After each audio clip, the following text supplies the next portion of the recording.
আসসালামু আলাইকুম রহমতুল্লাহি ওয়া বারাকাতুহু। প্রিয় বন্ধুরা, সবাই কেমন আছেন? আপনারা দেখতে পাচ্ছেন পুকুর কাটিয়ে নতুন মাটি পালন হয়েছে।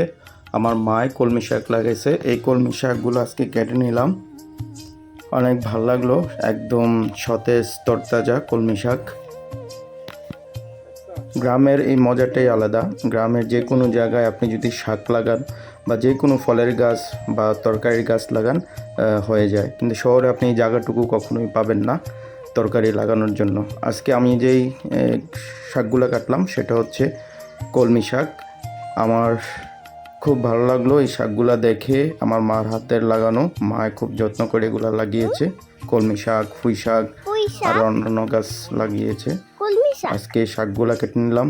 সবাইকে অসংখ্য ধন্যবাদ।